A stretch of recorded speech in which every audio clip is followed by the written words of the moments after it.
I see your East End with your historic homes and Dewey Street pride, strutting from Brucetown to Brick City, from Guntown to Goodloe Town. Your stained glass churches and neighborhood schools all jockeying for position with your mean streets reputation and your sometimes racy past. Beneath the fresh baked aroma of pastries and donuts, I smell your peanuts roasting, your tire marks from the burning rubber of king cobras nesting a gear change away from where Isaac Murphy once slept. I hear the trains hustling through, commuter traffic and sirens racing by, the occasional searching copter overhead. You are our midland. You are the body, but not the waist. Between the feet of downtown and the big round head of New Circle Road, always a park full of family reunions, forever a beacon for the children you birthed, a refuge for those this town would reject. You are downtown Lexington's whole left ventricle. When the last shotgun house is gone, you will still be her heart. When I think about the East End Lexington community, what comes to my mind is always community, children, play, safety. I think about my moments right here in this school. I am a graduate of Lexington Junior Black Cats, which is now Lexington Traditional School here in the East Side. And I am so excited to be back in this school. I know when the new administration came into the school a couple of years ago, they had their staff, the first staff meeting at the Lyric. So I think that blended a lot of elements. I think it blended, it got outside of the school building, went into the community, into one of the historic art facilities that we have in the East End. And I think it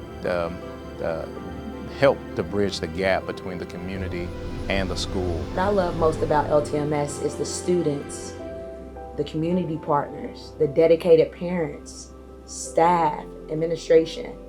These students are talented, goal-oriented, bright, and I know that we're supposed to be teaching them, but they teach us. We're all growing together.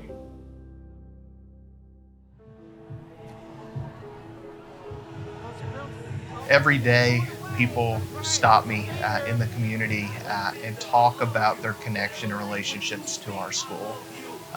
Some of the stories that those folks share date all the way back to Lexington Junior High days.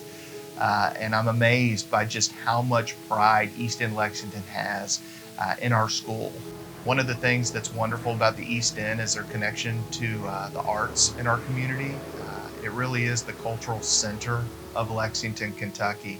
And within walking distance of our school, we have community partners like Transy University, the Lyric Theater, the Lexington Living Arts and Science Center, the Lexington Children's Theater, the Opera House. So many resources that work with us to support our students and just enrich the experiences that our students get in this building every single day. We also think it's really, really important that we create avenues and opportunities for expression that allow students to organize, to express themselves emotionally, that allow themselves to process information in the world around them. And what better vehicle to do that than through the arts? The arts are critical for students. It doesn't matter where you are, it's just a foundation of education. There's so many studies that show learning an instrument not only increases your brain size, but it does so much for your schooling and the other core subjects that it's critical that students learn these basic foundations, and it's part of our culture, it's part of about being human, that it is essential to a kid's education. VAPA, that is visual performing arts, so that is all-inclusive. Visual arts is, the art you can make with your hands, drawing, painting, clay, whatever it is. The performing arts is dance and choir and orchestra, band. It is all encompassing all those different kinds of arts, and it's just critical to being human and part of education. They do 9 weeks of drama, 9 weeks of dance, 9 weeks of general music, and 9 weeks of visual arts. Particularly middle school feels like the most untapped, the most sometimes neglected in terms of getting the arts exposure unless they've already had it as a child. But if that's not something that your family can afford, it's not available. And we want to make the arts accessible to everyone because benefits are huge, of course. So VAPA means to me, of course, visual and performing arts, but it's more than that. At this school, we are really focusing hard on making that an importance in your everyday classes, even into your core classes. So you're getting, VAPA in a sense in your electives, but you're also getting them in the way that you learn social studies, in the way that you learn math and science and English.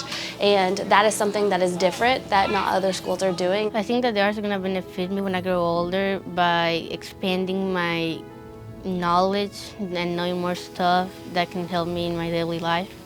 I want to show my dramatic side in dance, and drama helps me do that, and dance does too. And choir, I take choir because I like to sing. Singing makes me feel better, and it's like a little therapy that I have and that I do when I'm like mad or sad. If I can have my students express a claim through an art piece or through some type of dance or through something visual performing arts, then I'm more excited than reading an essay.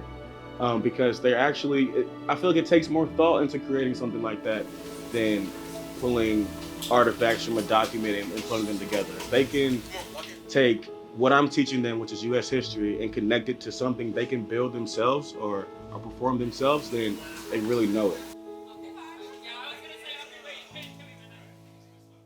Not every kid is geared towards a math. Not every kid has a math brain.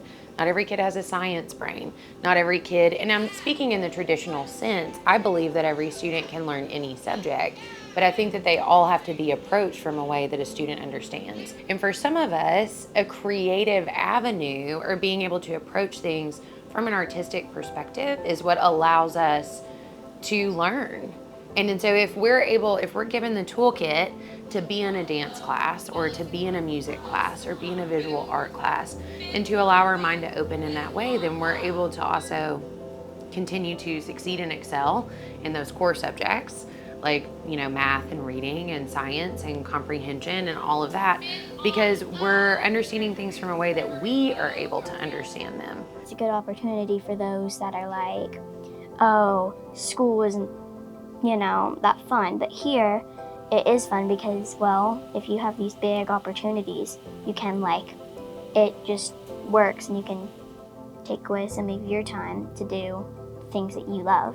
When you go to school in the morning, it's that feeling when you don't want to go to school. I mean, there are some days where you don't want to go to school, but at least you have stuff to look forward to. I think it's going to help me get a good job, to write. It'll help me improve my writing skills, my drama skills. Yeah, I think it's going to really impact my future a little bit. It makes it more fun to be at school because I know that at the end of the day I can come somewhere that I can do things that, make me happy. I went to school here. I'm a former Black Cat. I take pride in what it means to be an LTMS student and now teacher. But I love Easton. I love the community that we're in, and just the passion that our students have for, one, growing as individuals, but two, taking care of themselves and their community. Just always remember that LTMS is a special place. People come back here for a reason. People come back here because the hallways, they don't change, but there's great people in this building who are gonna invest in students every single day. You are downtown Lexington's whole left ventricle. When the last shotgun house is gone, you will still be her heart. Ode to the East End by Frank X. Walker.